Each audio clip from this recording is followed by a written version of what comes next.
नमस्कार दोस्तों, चलिए आपका स्वागत है शादाब से school of English and GK GS में। आज की इस क्लास में मैं बात करने जा रहा हूँ संघ के न्यायपालिका को लेकर, यानी दरअसल सुप्रीम कोर्ट ऑफ इंडिया को लेकर मैं बात करने जा रहा हूँ, जिससे रिलेटेड एग्जाम में कई क्वेश्चंस पूछे जाते हैं। तो किस तरह के एग्जाम में क्वेश्चंस पूछे जाते हैं मैं उस पर चर्चा करूँगा, और साथ ही साथ सुप्रीम कोर्ट का इतिहास क्या रहा, सुप्रीम कोर्ट किस तरह से बना और इस समय उसकी स्थिति क्या है, इन सारी चीज़ों पर मैं बातें करूँगा। वीडियो को आखिर तक देखिएगा, क्योंकि एग्जाम के पॉइंट ऑफ व्यू से आपको बहुत सारी चीज़ें मिलेंगी, जिससे कि एग्जाम में क्वेश्चन सॉल्व करना आपके लिए आसान होगा। लेकिन हाँ, अगर वीडियो आपको अच्छी लगे तो लाइक, सब्सक्राइब और कमेंट करना बिल्कुल नहीं भूलिएगा, अपने दोस्तों में शेयर करना बिल्कुल नहीं भूलिएगा। चैनल को ज़रूर सब्सक्राइब कर लीजिएगा, ताकि सबसे पहले नोटिफिकेशन आप तक पहुँचे ऐसे क्लासेस की, जहाँ पर मैं इंफॉर्मेटिव चीज़ें आपके लिए लेकर आता हूँ, जो कि आपके परीक्षा को क्या बनाएगा, सुगम बनाएगा। तो चलिए शुरू करते हैं सुप्रीम कोर्ट के बारे में।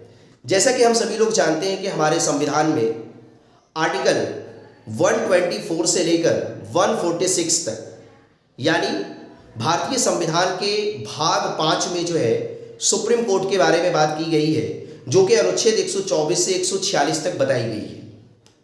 जिसमें अनुच्छेद 124 में कहा गया है कि भारत का क्या होगा, एक सुप्रीम कोर्ट होगा, भारत का एक सर्वोच्च न्यायालय होगा। ये आर्टिकल 124 कहता है, आर्टिकल 124 कहता है ना, कि भारत का क्या होगा, एक सुप्रीम कोर्ट होगा, एक सर्वोच्च न्यायालय होगा, भारत का एक सर्वोच्च न्यायालय होगा।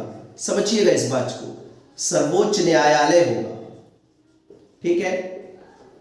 अब देखिए, ये अनुच्छेद 124 तो ये कह रहा है कि भारत का एक सर्वोच्च न्यायालय होगा, लेकिन ये सर्वोच्च न्यायालय बना कैसे, पहले इसके बारे में थोड़ी सी बातें जान लेते हैं। फिर इसमें जजों की संख्या क्या होती है, इससे रिलेटेड भी एग्जाम में प्रश्न पूछे जाते हैं। मुख्य न्यायाधीश को नियुक्त कौन करता है, अन्य न्यायाधीश को नियुक्त कौन करता है, और उसकी नियुक्ति के लिए सलाह किसका होता है, सलाह कौन देता है, इस तरह के भी प्रश्न एग्जाम में पूछे जाते हैं। तो आपने क्या सुना कि अनुच्छेद 124 के तहत ये कहा गया है कि भारत का क्या होगा, एक सर्वोच्च न्यायालय होगा, जिसमें वर्तमान में इस समय जो जजों की संख्या है सर्वोच्च न्यायालय के अंदर, सुप्रीम कोर्ट के अंदर, वो टोटल जजों की संख्या कितनी है, 34 यानी 34 है, जिसमें एक मुख्य न्यायाधीश होंगे और 33 क्या होंगे, अन्य न्यायाधीश होंगे। लेकिन जब सुप्रीम कोर्ट की शुरुआत की गई थी तो इसमें जजों की संख्या टोटल कितनी थी, 8 थी। आपको मैं इसका थोड़ा सा इतिहास बताऊं कि आज का जो सुप्रीम कोर्ट है ना, ये दरअसल क्या हुआ करता था, फेडरल कोर्ट के नाम से जाना जाता था। जब 1935 का भारत शासन अधिनियम भेजा गया, तो 1935 के भारत शासन अधिनियम के तहत 1937 में फेडरल कोर्ट की क्या की गई, स्थापना की गई, जिसमें जजों की संख्या कितनी थी, 8 थी 1937 में। जिसके मुख्य न्यायाधीश कौन थे, सर मॉरिस गवायर थे मुख्य न्यायाधीश, जब फेडरल कोर्ट बना था। लेकिन सन 1950 में, जब 26 जनवरी 1950 को हमारा संविधान लागू किया गया, यानी हमारा देश गणतंत्र हो गया, तो ठीक उसके 2 दिन के बाद, यानी 28 जनवरी 1950 को उसी फेडरल कोर्ट का नाम बदलकर क्या कर दिया गया, सुप्रीम कोर्ट ऑफ इंडिया कर दिया गया। और उस समय भी जजों की संख्या इसमें कितनी थी, 8 थी। जिसके प्रथम मुख्य न्यायाधीश कौन बने, हीरालाल जे कानिया। आपने ऐसा सुना होगा, और नहीं सुना है तो आप नोट भी कर लीजिएगा। प्रथम मुख्य न्यायाधीश कौन बने थे, हीरालाल जे कानिया साहब, ठीक है। जजों की संख्या 8 थी 1950 में, जब 28 जनवरी 1950 को फेडरल कोर्ट का नाम बदलकर क्या कर दिया गया था, सुप्रीम कोर्ट किया गया था। और जजों की संख्या को बढ़ाने का दायित्व या उसका जो अधिकार दिया गया, वो किसको दिया गया, संसद को दिया गया, कि संसद समय समय पर भाई जज की जितनी जरूरत होगी सुप्रीम कोर्ट में, उसकी संख्या को संसद क्या करेगी, बढ़ाएगी, ये कहा गया। जिसमें सन 1950 में जजों की सदस्य संख्या कितनी थी, 8 थी। लेकिन 1956 में उसकी संख्या बढ़ाकर कितनी कर दी गई, 11 कर दी गई। फिर अगर आप 1960 में देखें तो उसकी संख्या कितनी हो गई, 11 से 14 हो गई।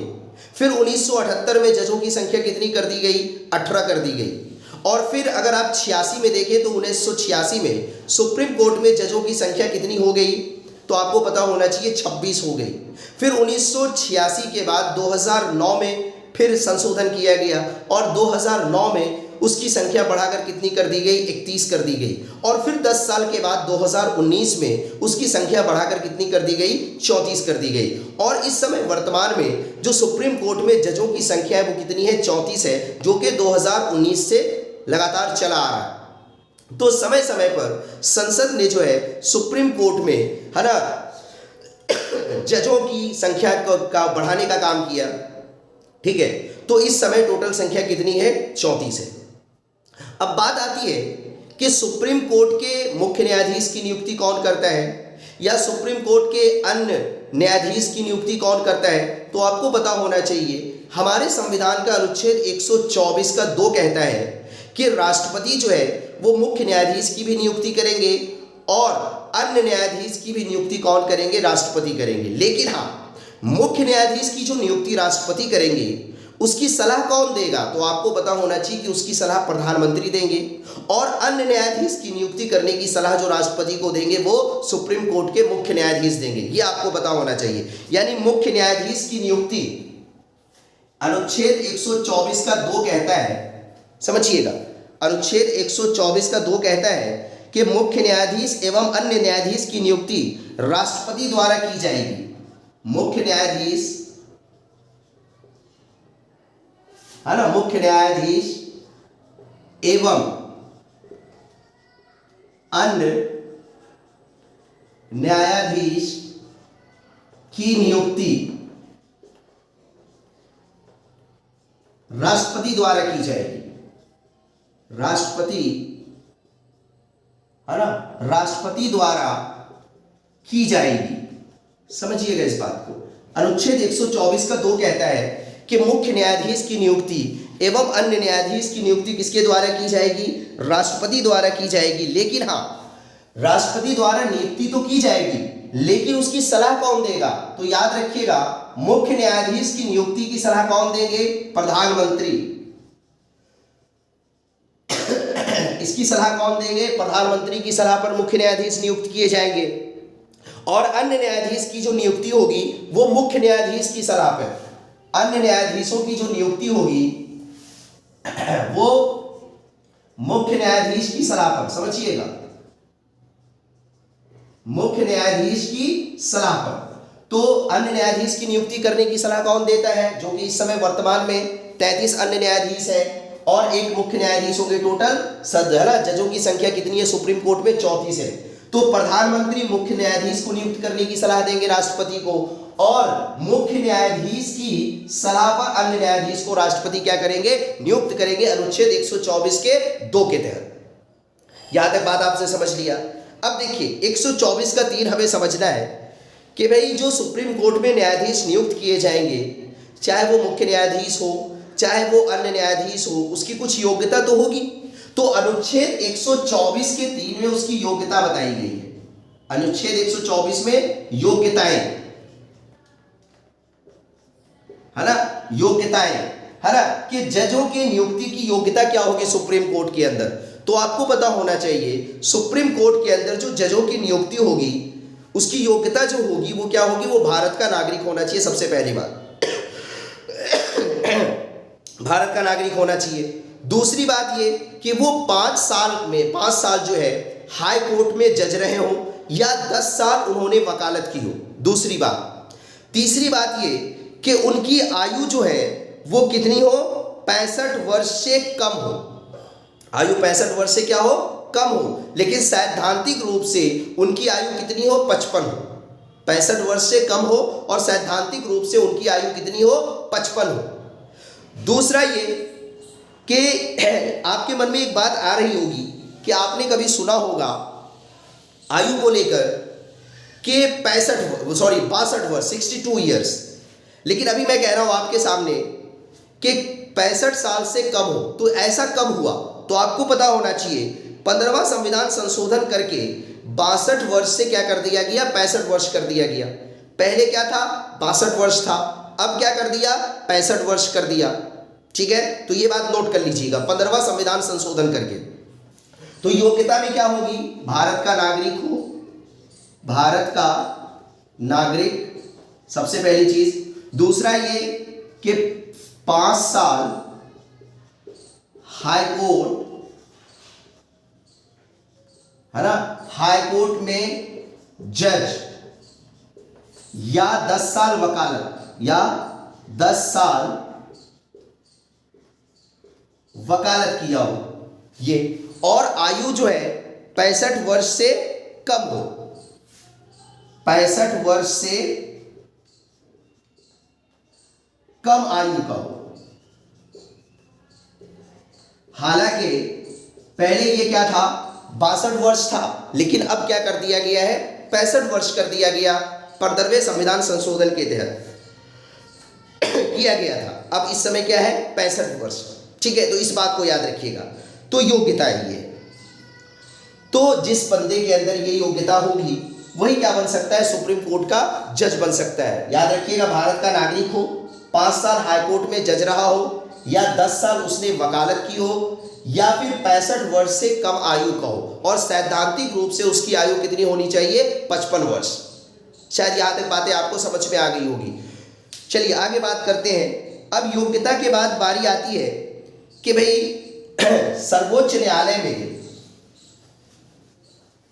जो कार्यवाही संचालित की जाएगी, कार्यवाही चलेगी, यानी सर्वोच्च न्यायालय का जो काम चलेगा, यानी केस की जो सुनवाई की जाएगी, तो उसकी गणपूर्ति भी होती है। जैसे कि आपने कभी सदन के बारे में सुना होगा, है ना, लोकसभा के कॉरम के बारे में, राज्यसभा के कॉरम के बारे में। अनुच्छेद 100 में जो है वो सदन के कार्यवाही के लिए एक कॉरम बताया गया, यानी गणपूर्ति, है ना, जिसमें आपने सुना होगा कि 10% मिनिमम होना चाहिए सदस्य संख्या, तो संसद की कार्रवाई चलेगी। उसी तरह से सुप्रीम कोर्ट में भी जो है ना कॉरम बताया गया है कि सुप्रीम कोर्ट में कम से कम कितने जज होंगे जो सुप्रीम कोर्ट की कार्रवाई संचालित की जाएगी। तो आपको पता होना चाहिए सुप्रीम कोर्ट के लिए जो सर्वोच्च न्यायालय में न्यायाधीशों की गणपूर्ति बताई गई है वो कम से कम 3 जज हो, यानी कोरम की जो बात की गई है, कोरम कम से कम 3 जज, कम से कम 3 जज, यानी 3 जज जब होंगे तभी सर्वोच्च न्यायालय की क्या होगी, कार्रवाई संचालित होगी। अगर 3 जज से कम है तो सर्वोच्च न्यायालय की कार्रवाई नहीं होगी। इसी वजह से सुप्रीम कोर्ट के अंदर जो है तदर्थ न्यायाधीश का भी प्रावधान रखा गया है कि अगर गणपूर्ति में कमी हो जाए तो तदर्थ न्यायाधीश को भी नियुक्त किया जा सकता है। और ये तदर्थ न्यायाधीश जो होते हैं ये सिर्फ और सिर्फ कहाँ नियुक्त किए जाते हैं, सुप्रीम कोर्ट में नियुक्त किए जाते हैं। बाकी हाई कोर्ट में तदर्थ न्यायाधीश का कोई प्रावधान नहीं है। तदर्थ न्यायाधीश के बारे में अनुच्छेद 127 में बताया गया है कि अगर सुप्रीम कोर्ट में जजों की गणपूर्ति ना हो तो अनुच्छेद 127 के तहत सुप्रीम कोर्ट में तदर्थ न्यायाधीश को नियुक्त किया जा सकता है। तदर्थ न्यायाधीश आप कह सकते हैं एक तरह से उनका नियोजन किया जाता है या एडहॉक पर उनको रखा जाता है। लेकिन हाँ, जब किसी भी जज को सुप्रीम कोर्ट में तदर्थ, है ना, न्यायाधीश के रूप में, एडहॉक जज के रूप में नियुक्त किया जाएगा तो उसको सारी सुविधाएं जो है वो सुप्रीम कोर्ट के जज के रूप में दिया जाएगा। ये बात याद रखना है। तो कॉरम के बारे में हमने सुना कि कम से कम जज की संख्या कितनी होनी चाहिए, 3 होनी चाहिए। लेकिन हाँ, अगर राष्ट्रपति को सलाह देने की बात होगी किसी भी संवैधानिक मामले में, सुप्रीम कोर्ट के न्यायाधीश जो राष्ट्रपति को सलाह देंगे उसके लिए कॉरम क्या बताया गया है, तो कम से कम 5 जज होने चाहिए। यानी राष्ट्रपति को सलाह देने के लिए जजों की संख्या कम से कम कितनी होगी, 5, है ना। सर्वोच्च न्यायालय की कार्रवाई के लिए कम से कम जज की संख्या कितनी होनी चाहिए, 3। लेकिन राष्ट्रपति को सलाह के लिए, राष्ट्रपति को सलाह के लिए कम से कम 5 जज, कम से कम 5 जज होने चाहिए। ये याद रखिएगा। कभी कभी ये पूछ भी लिया जाता है कि राष्ट्रपति को सलाह देने के लिए, है ना, सुप्रीम कोर्ट के जजों का कॉरम क्या होगा, है ना, तो उसका जज का कॉरम क्या होगा, 5 होगा। न्यूनतम क्या होने चाहिए, 5 जज होने चाहिए, तभी वो राष्ट्रपति को क्या करेंगे, सलाह देंगे। दूसरी जरूरी बात सुप्रीम कोर्ट के जज के बारे में ये याद रखना है कि सुप्रीम कोर्ट के जज जब भी कभी, है ना, रिटायर होंगे, रिटायरमेंट के बाद वो किसी भी अदालत में, है ना, वकालत नहीं कर सकते, किसी भी अदालत में प्रैक्टिस नहीं कर सकते सुप्रीम कोर्ट के जज। ये भी आपको याद रखना है। अब हम लोग बात करेंगे अनुच्छेद 124 का हमने देखा कि अनुच्छेद 124 में जो है वो सुप्रीम कोर्ट का प्रावधान किया गया है। 124 के 2 के तहत जो है ना राष्ट्रपति है ना सुप्रीम कोर्ट के मुख्य न्यायाधीश और अन्य न्यायाधीश की नियुक्ति करेंगे। 124 के 3 के तहत हमने सुना उसकी योग्यता क्या होगी, तो भारत का नागरिक होगा या 5 साल उसने जो है ना हाईकोर्ट में वकालत किया हो, सॉरी 5 साल उसने जज के पद पे रहा हो वो, या फिर 10 साल उसने वकालत की हो, या फिर उसकी आयु कम से कम क्या हो 65 साल से कम हो आयु। ये हमने उसकी योग्यता के बारे में सुना, अनुच्छेद 124 का 3। अब अनुच्छेद 124 का हम लोग 4 देखेंगे, जिसमें 124 के 4 में जो है ना बताया गया है कि सुप्रीम कोर्ट के जज को किस तरह से हटाया जाएगा। अगर हमें सुप्रीम कोर्ट के जज को हटाना हो तो हम किस तरह से हटाएंगे सुप्रीम कोर्ट के जज को। 124 के 4 में कहा गया है उसकी प्रक्रिया दरअसल क्या होगी। तो उसकी प्रक्रिया में आप याद रखिएगा, सिद्ध कदाचार या असमर्थता, सिद्ध कदाचार या असमर्थता, है ना, ये 2 आरोप लगाकर सुप्रीम कोर्ट के जज को क्या किया जा सकता है, हटाया जा सकता है।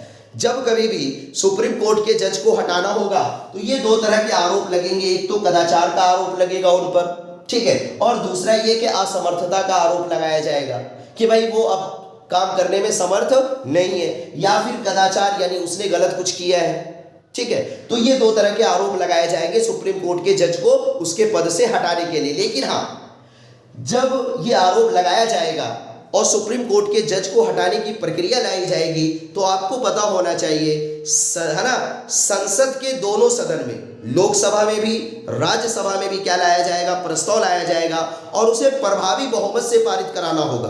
तभी सुप्रीम कोर्ट के जज को आप क्या कर सकते हैं, हटा सकते हैं। प्रभावी बहुमत का मतलब ये कि सदन की कुल सदस्य संख्या का बहुमत प्लस उपस्थित व मतदान करने वाले सदस्यों का 2/3 बहुमत से उस प्रस्ताव को क्या करना होगा, पारित करना होगा। तभी सुप्रीम कोर्ट के जज को क्या किया जा सकता है, हटाया जा सकता है। तो ये याद रखिएगा, अनुच्छेद 124 के 4 में बताया गया है कि सुप्रीम कोर्ट के जज को हटाने के लिए 2 आधार बनाए जाएंगे, सिद्ध कदाचार होगा या असमर्थता होगा। इस 2 आधार पर सुप्रीम कोर्ट के जज को हटाया जा सकता है। लेकिन उसके हटाने के लिए जो प्रस्ताव लाया जाएगा वो संसद के दोनों सदन में, राज्यसभा में भी प्रस्ताव पास कराना होगा और लोकसभा में भी उस प्रस्ताव को क्या कराना होगा, पास कराना होगा। तभी जाकर आप सुप्रीम कोर्ट के जज को हटा सकते हैं, उस प्रस्ताव को पारित कराना होगा, ठीक है। चलिए अब देखिए, सुप्रीम कोर्ट के जो जज की नियुक्ति हो गई, हमने उनके एलिजिबिलिटी के भी बारे में बात कर लिया, उनकी नियुक्ति कौन करता है उसके बारे में भी बात हो गई, उसके हटाने के बारे में भी हमने सुन लिया कि किस तरह से सुप्रीम कोर्ट के जज को हटाया जाएगा। तो सिद्ध कदाचार और असमर्थता का आरोप लगाकर हटाया जाएगा। लेकिन अब बात यह है कि सुप्रीम कोर्ट में अगर कोई जज नियुक्त किया जाता है तो उसको वेतन कहाँ से दिया जाएगा, उसको जो वेतन दिया जाएगा वो कहाँ से दिया जाएगा। तो आपको पता होना चाहिए, जितने भी संवैधानिक पद हैं उन तमाम पदाधिकारियों को जो वेतन दिया जाता है वो संचित निधि से दिया जाता है, कंसोलिडेटेड फंड से दिया जाता है। आपने सुना होगा कि सरकार के अकाउंट्स के बारे में सुना होगा, उनकी निधि के बारे में सुना होगा, जिसमें 3 तरह की निधि बताई गई है। 3 तरह का फंड होता है, उनका अकाउंट होता है सरकार का। एक संचित निधि होता है जो कि आर्टिकल 266 में संचित निधि के बारे में कहा गया है, जिसे कंसोलिडेटेड फंड के नाम से जानते हैं। दूसरा ये कि कॉन्टीजेंसी फंड होता है जिसको आकस्मिक निधि के नाम से जाना जाता है। अनुच्छेद 267 में ये बात कही गई है। और 266 के 2 में जो है लोक लेखा निधि के बारे में बात कही गई है। अनुच्छेद 266 में जो संचित निधि है, कंसोलिडेटेड फंड है, तो जितने भी संवैधानिक पदाधिकारी होते हैं उन्हें कंसोलिडेटेड फंड से ही क्या किया जाता है, सैलरी दी जाती है। बात समझिएगा, ठीक है। और इस पर अधिकार किसका होता है, संसद का अधिकार होता है। बात समझ रहे, कंसोलिडेटेड फंड पर। दूसरा कॉन्टीजेंसी फंड आपने सुना, आकस्मिक निधि, जो अनुच्छेद 267 में है, जिस पर अधिकार किसका होता है, राष्ट्रपति का अधिकार होता है कि इमरजेंसी की स्थिति में राष्ट्रपति उससे 500 करोड़ रुपए तक क्या कर सकते हैं, खर्च कर सकते हैं। और तीसरा जो लोक लेखा निधि होता है, इस पर अधिकार किसका होता है? सरकार का अधिकार होता है। जो सत्ता पक्ष है, जिसकी सरकार है, उसका उस पर क्या होता है? अधिकार होता है। तो इस तरह से 3 निधि होती है। तो सुप्रीम कोर्ट के जज को भी जो वेतन दिया जाता है वो किससे दिया जाता है? संचित निधि से दिया जाता है। लेकिन हाँ, सुप्रीम कोर्ट का जज नियुक्त हो जाने के बाद उसकी जो सैलरी होगी, उनके वेतन और भत्ते में कोई कटौती नहीं की जाएगी। लेकिन हाँ, उनके वेतन और भत्ते में भी कटौती की जा सकती है। कब? अनुच्छेद 360 के तहत।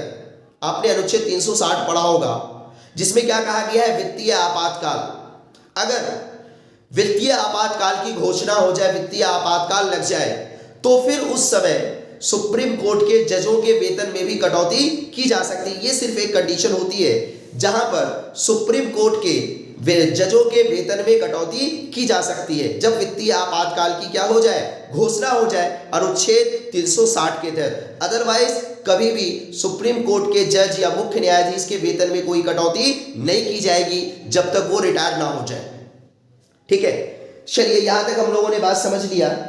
अब हम लोग बात करेंगे अनुच्छेद 126 को लेकर, है ना? अनुच्छेद 126 को लेकर, है ना, ये बातें वेतन के बारे में जो बात कही गई है अनुच्छेद 125 में, है ना, अनुच्छेद 125 में वेतन और भत्ते के बारे में बात कही गई है, जिसको मैं अभी जिसकी बात मैं कर रहा था, वेतन वो भत्ते के बारे में किसमें कहा गया है? अनुच्छेद 125 में, कि सुप्रीम कोर्ट के जज को जो वेतन दिया जाएगा वो संचित निधि से दिया जाएगा, उनके वेतन में कोई कटौती नहीं की जाएगी, है ना। लेकिन हाँ, तब की जा सकती है जब वित्तीय आपातकाल की घोषणा कर दी जाए, अनुच्छेद 360 के तहत। ठीक है, अब हम लोग बात कर लेते हैं अनुच्छेद 126 को लेकर। अनुच्छेद 126 में क्या बात कही गई है?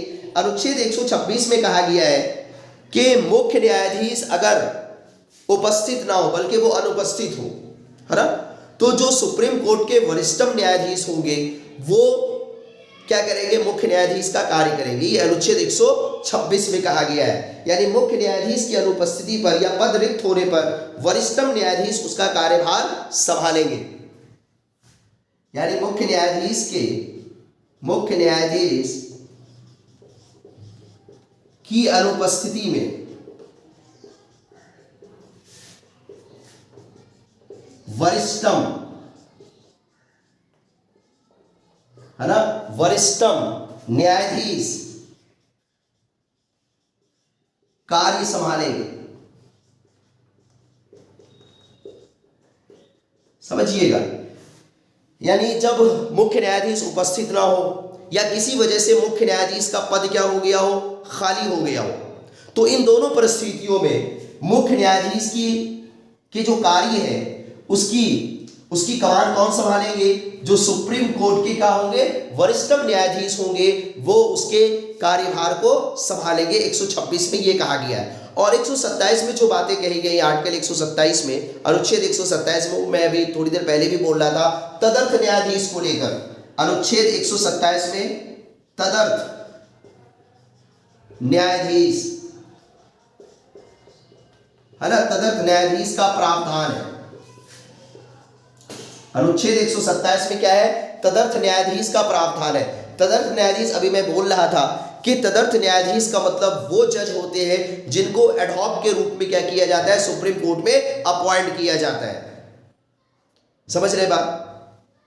यानी जब सुप्रीम कोर्ट में कार्य के संचालन के लिए कोरम की कमी हो जाए, अभी मैं थोड़ी देर पहले बोल रहा था, कोरम का मतलब गणपूर्ति, यानी कम से कम कितने जज होंगे जो कोर्ट की कार्रवाई चलेगी, तो उसके लिए आपने क्या सुना? कम से कम 3।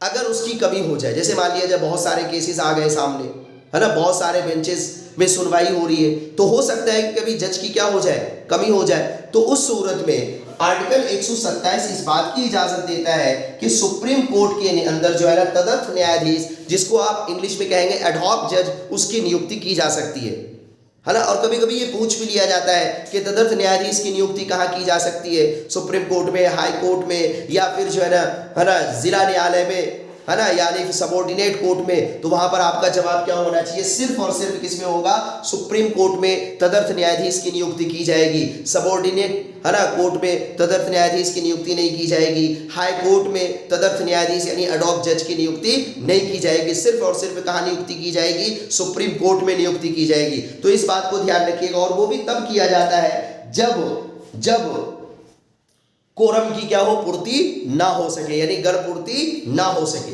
और ये जो प्रावधान हमारे संविधान में लिया गया है एडॉक जज का, तदर्थ न्यायाधीश का, ये प्रावधान दरअसल कहाँ से लिया गया है, फ्रांस से लिया गया है। तो ये छोटी सी बात याद रखिएगा कि एडहॉक जज का प्रावधान जो हमारे संविधान में शामिल किया गया है आर्टिकल 127 के तहत, ये कहां से लिया गया है, तो फ्रांस के संविधान से लिया गया है। इस चीज को याद रखना बहुत जरूरी है, आपसे पूछा जा सकता है।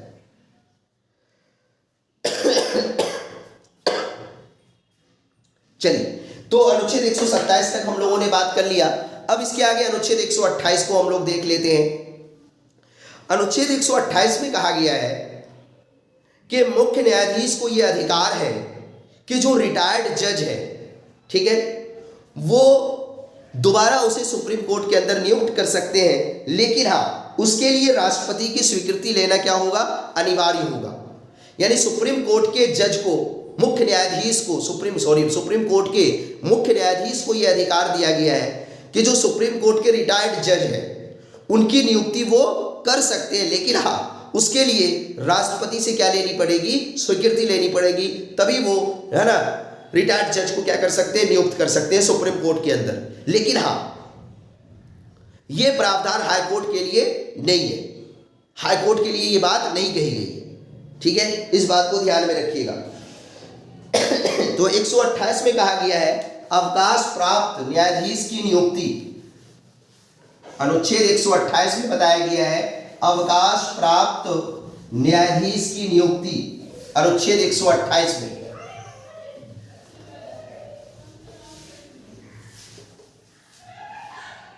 है ना, अनुच्छेद 128 में क्या कहा गया है, अवकाश प्राप्त न्यायाधीश की नियुक्ति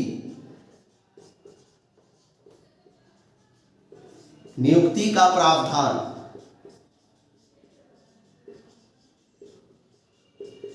समझिएगा, यानी अनुच्छेद 128 के तहत जो भी जज रिटायर्ड हो गए, उस रिटायर्ड जज को मुख्य न्यायाधीश जो है ना सुप्रीम कोर्ट में क्या कर सकते हैं, नियुक्त कर सकते हैं, लेकिन हाँ, उसके लिए राष्ट्रपति की स्वीकृति जरूरी है, अनिवार्य है, तभी, है ना, मुख्य न्यायाधीश जो है रिटायर्ड जज को सुप्रीम कोर्ट के अंदर क्या कर सकते हैं, नियुक्त कर सकते हैं, ठीक है।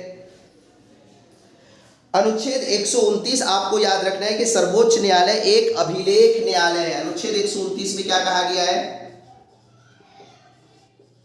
सर्वोच्च न्यायालय एक अभिलेख न्यायालय है।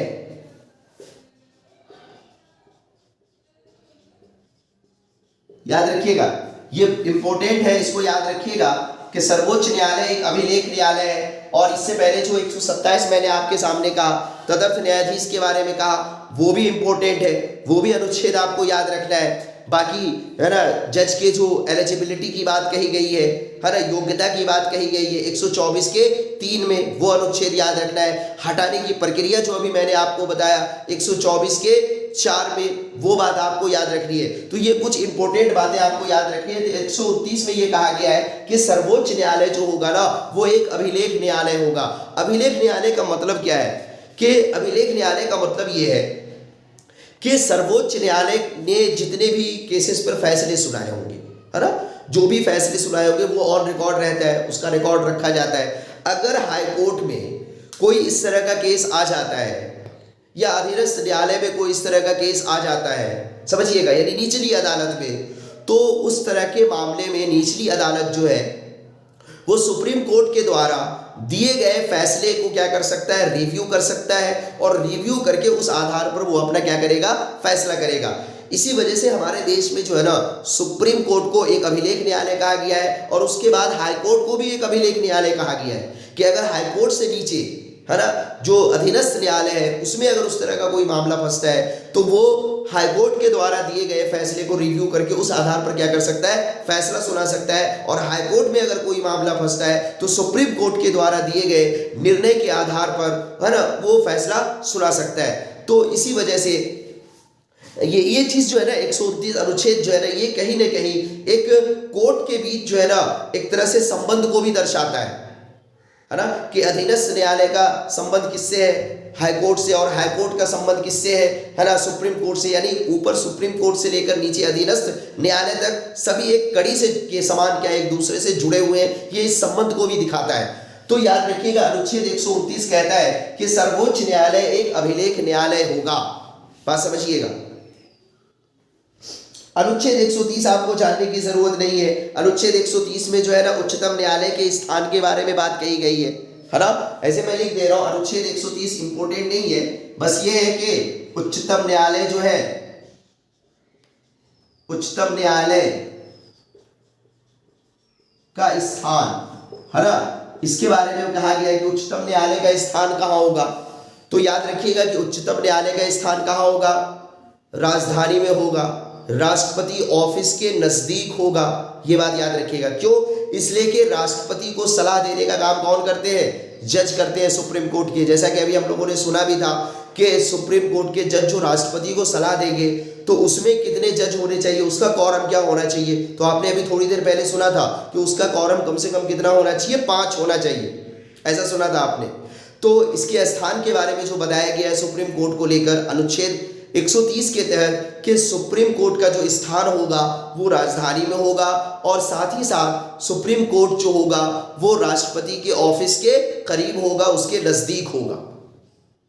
ठीक है, ये अनुच्छेद में बाकायदा कहा गया है कि कल के दिन अगर हमारी राजधानी चेंज होती है तो हमारे सुप्रीम कोर्ट की भी जगह क्या हो जाएगी, चेंज हो जाएगी। इस बात का ध्यान रखना है। तो अनुच्छेद 130 में ये बात कही गई है। ठीक है,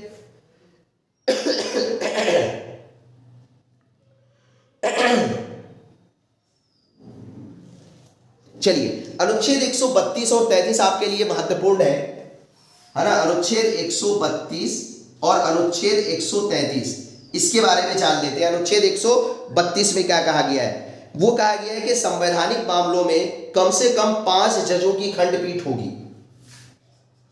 संवैधानिक मामलों में, है ना, संवैधानिक मामलों में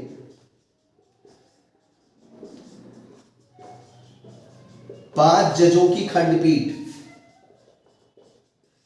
यानी जो बेंच होगी जज की जो सुनवाई करेंगे उसमें कितने जज होने चाहिए, 5 होने चाहिए। ये अनुच्छेद 132 में कहा गया है कि जब कभी भी कोई संवैधानिक मामला पहुंचता है कोर्ट में, संविधान से जुड़ा हुआ मामला पहुंचता है कोर्ट में, सुप्रीम कोर्ट में, जैसे कि आपने सुना ना कि भाई आपने पढ़ा होगा कभी कि सुप्रीम कोर्ट जो है ना वो संसद के द्वारा बनाए गए कानून को क्या करता है, रिव्यू करता है।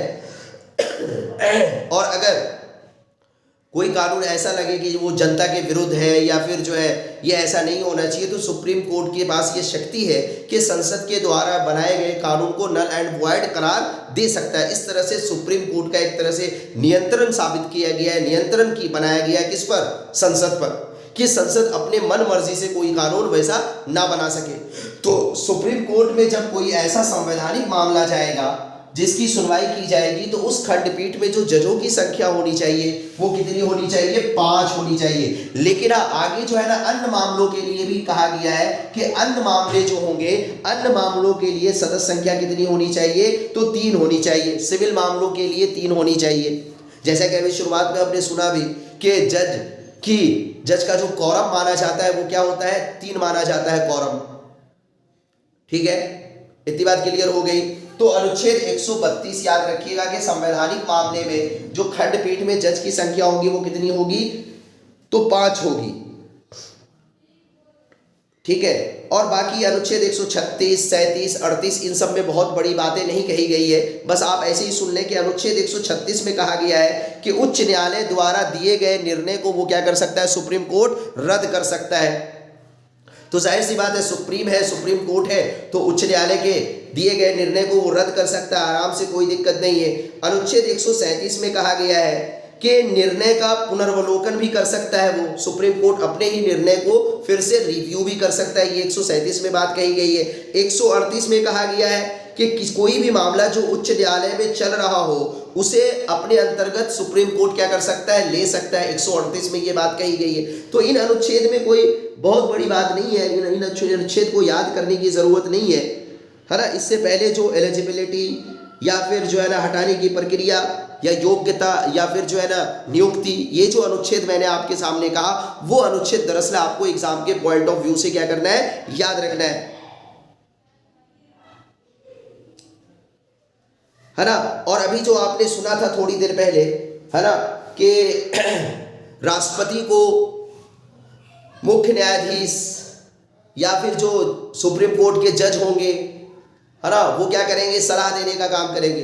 तो राष्ट्रपति को अनुच्छेद 143 के तहत ये अधिकार है कि वो मुख्य न्यायाधीश से क्या कर सकते हैं, सलाह ले सकते हैं। ये राष्ट्रपति को अधिकार दिया गया है अनुच्छेद 143 के तहत। अनुच्छेद 143 के तहत राष्ट्रपति को यह अधिकार है कि वो मुख्य न्यायाधीश से क्या कर सकते हैं, परामर्श ले सकते हैं, सलाह ले सकते हैं। और अनुच्छेद 146, ये जो आखिरी अनुच्छेद, इसमें कहा गया है कि जो सर्वोच्च न्यायालय में जो भी भर्तियां होंगी, जो भी अपॉइंटमेंट कराए जाएंगे, किसी भी तरह की भर्तियां होंगी, वो किसके द्वारा निकाली जाएगी, है ना, वो मुख्य न्यायाधीश के द्वारा वो भर्तियां निकाली जाएगी।